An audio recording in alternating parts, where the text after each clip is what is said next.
And ladies and gentlemen, welcome back to another podcast, the Lunchtime Pods. Today we'll be talking about art. Yes, art. I myself am a very huge fan of art. What's your opinion of it?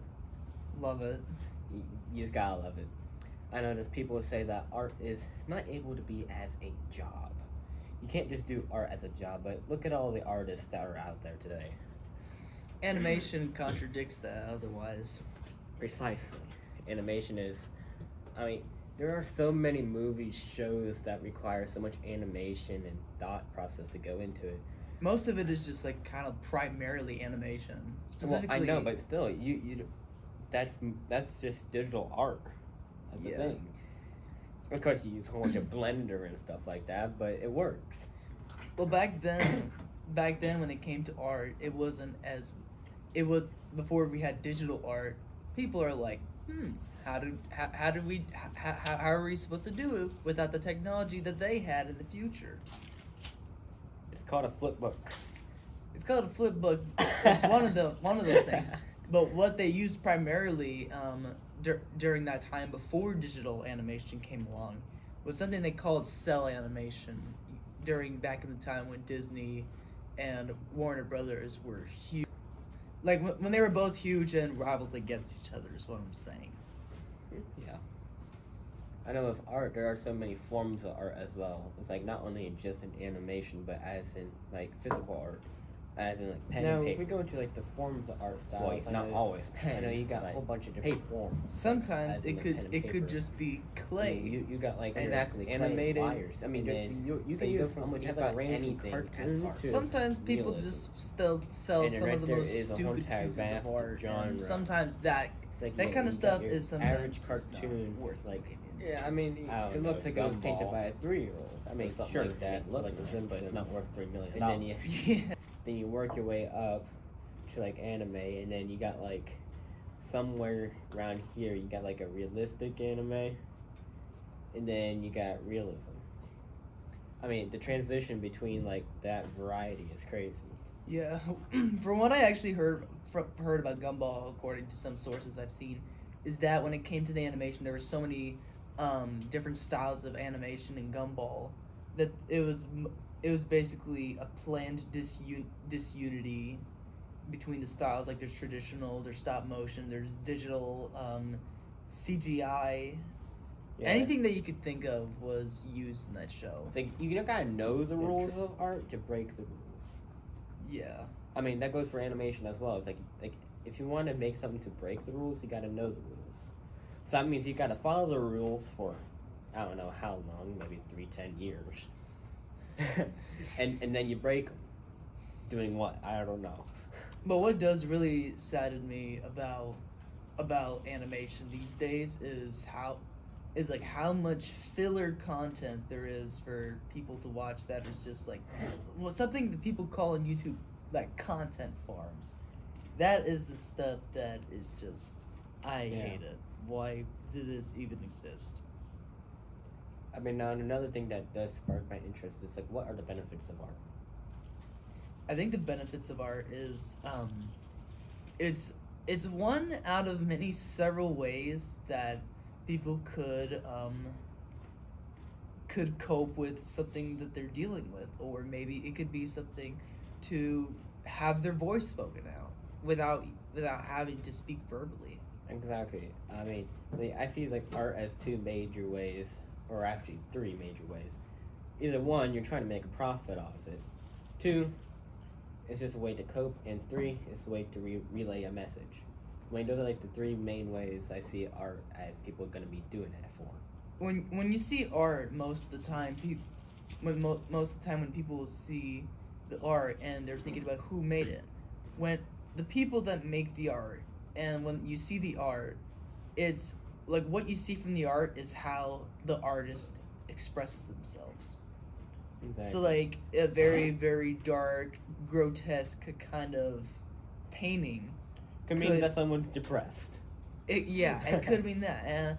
Who knows? They could be happy and just wanted to feel sad then. Yeah. Or maybe they just wanted to experiment just for fun, just to test out and like, let's see if I can actually do this. And like, oh my gosh, I can actually do this. and like something to make money. Money, yeah. But I feel like everyone that does art is like more or less after the money, because I know you do find people that do enjoy it, but it's like they get so caught up in going after the money, and then like their content becomes like less it has less of that quality, less of the charm. It comes from here, and then as you start worrying more, it's like, oh, I need to get my paycheck. I need to get my paycheck. I need to get my and then you start coming down here with your art quality, and it's just like no one's gonna want to buy your art if you keep worrying about your money, because money isn't everything. Like things I go buy for art, regardless of how much money, I always say quality over quantity, because quantity is like when it comes to quality is what really matters. Like how much attention it's gonna garner, and like quality is what determines if your audience is gonna like it or not. Yeah, but the thing is, I know with the artworks I do, these are like one in a lifetime pieces. So yeah, because like with every piece of art you make, no two squiggle lines are gonna be the same. No, like, and not even like the tiniest bit. No two things look the same. Yeah, especially the one where I drew one of them with an Among Us guy, and they're never gonna find it. Yeah, they're never gonna find it. Like, let's say for example, no two things look the same. Let's think about like this. Me and you. Like the one time that I made so many Lego stop motion films, no two of them look the same, and they're once in a lifetime thing. It's a one of a kind. Everything is one of a kind, regardless if it's mass produced or not. And as soon as this thing's gone, it's gone. It's gone forever, unless if it's like atoms, like atoms small.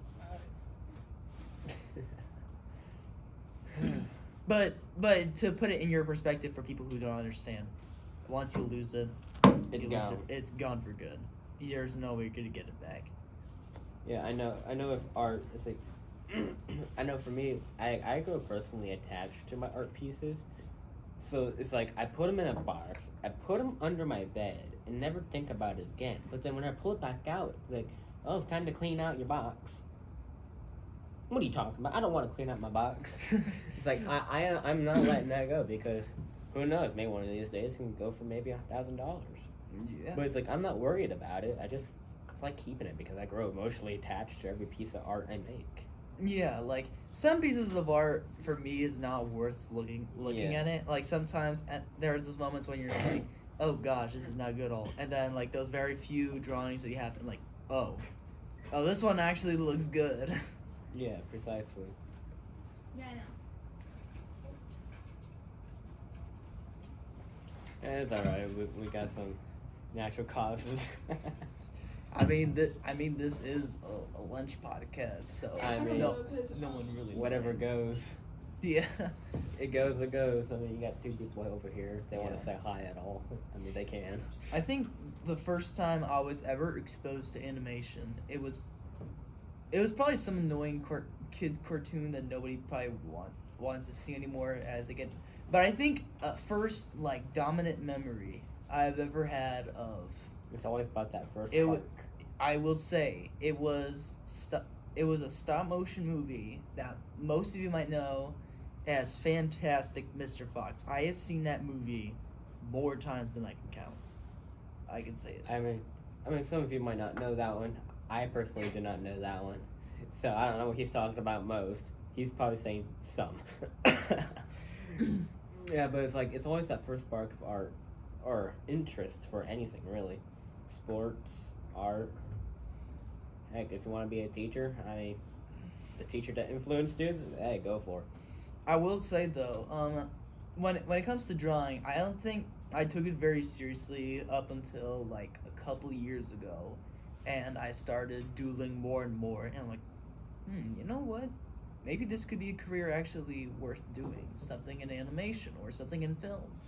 Something I enjoy as a passion could be something better than doing a job that you don't like.